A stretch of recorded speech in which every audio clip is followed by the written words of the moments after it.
रात के ठीक 1 बज रहे थे। तेज बारिश और कड़कड़ाती बिजली में अपनी बालकनी में खड़ी सौम्या खोई खोई कुछ सोच रही थी। अंदर आ जाओ ना। उसके घर के अंदर से आवाज आती है। तब भी सौम्या काले अंधेरे में खड़ी होकर न जाने किसका इंतजार कर रही थी। तभी एक औरत अपने 2 बच्चों के साथ उसके पास वाले घर में एक लाल रंग की कार से उतरती है और बारिश में भागते हुए सामने वाले घर में चली जाती है। हेलो हेलो, कौन? मेरा कुछ सामान तुम्हारे पास है, लौटाओगे नहीं? आपका क्या सामान? कौन है आप? मैं तो इस घर में कुछ शिफ्ट में नहीं आई हूँ।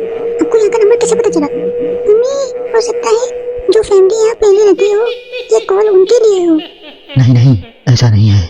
बाहर कड़कड़ाती बिजली और एक अनजान आदमी के फोन कॉल ने प्रीति को डरा दिया था। वो फौरन कॉल रख देती है। चलो बच्चों, कमरे में चलते हैं। मैं तुम्हें सुला देती हूँ। पर इतने अंधेरे में तो कुछ भी नहीं दिखाई दे रहा है। मम्मा, फ्लैशलाइट ऑन करो ना।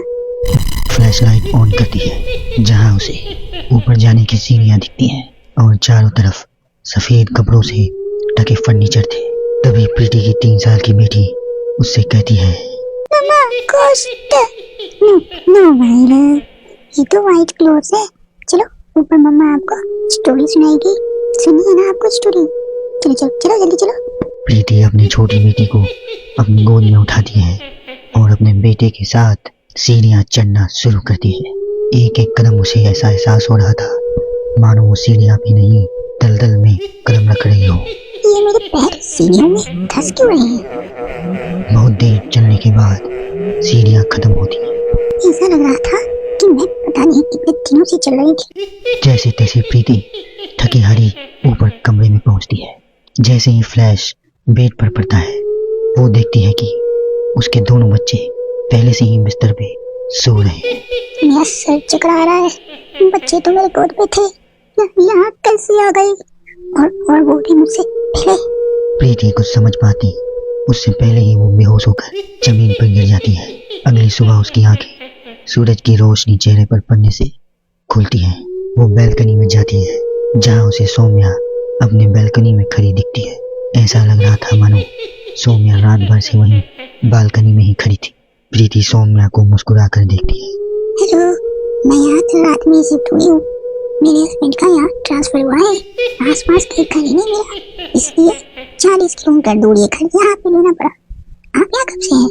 पता नहीं, साल हो गए हैं, यहाँ कोई आया ही नहीं। पर अब तुम आ गई हो ना, तो थोड़ी राहत सी लगेगी।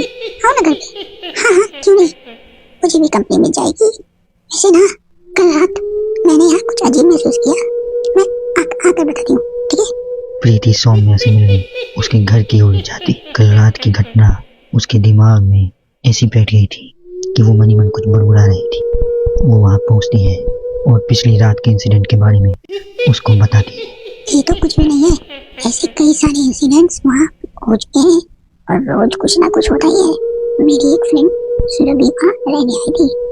वो अपनी कार में बैठे नई ठिकाने की ओर जा रही थी और खुद से बड़बड़ा रही थी। ये सिविल इंजीनियर्स की लाइफ में बड़ी मुश्किल होती है, जंगल झाड़ियों में रहना पड़ता है। कार एक घर के पास रुकती है। लीजिए मैडम, हम आ गए हैं। आपको कुछ जरूरत पड़े तो मुझे कॉल कीजिएगा, मैं यहीं बगल वाले घर में ही हूँ। सुरभि घर के अंदर जाती है। डाइनिंग टेबल पर पहले से ही खाना रखा हुआ था, पानी का ग्लास भी, टीवी भी ऑन था। ऐसा लग रहा था कि मानो अभी भी यहाँ कुछ था और है भी। चलो, कंपनी अच्छी है, सब अरेंजमेंट्स मेरे आने के पहले ही कर दिया है। सुरभि खाने की टेबल पर बैठती है, जहाँ 5 लोगों का खाना परोसा हुआ था। ये 5 प्लेट पता नहीं किसके लिए सर्व कर दिया है। हाँ जी है। सुरभि अपने प्लेट से खाना शुरू करती है और उसी वक्त बाकी 4 प्लेटों से भी खाना गायब होने लगता है।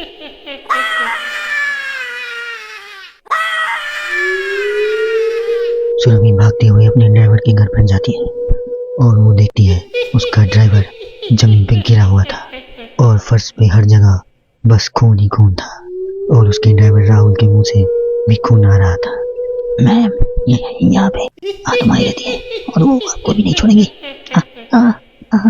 ये कहते कहते ही राहुल दम तोड़ देता है और सुबह के 11 बजे ही चारों तरफ अंधेरा छा जाता है। चारों तरफ से अजीबोगरीब आवाजें आने लगती हैं। अम्मी,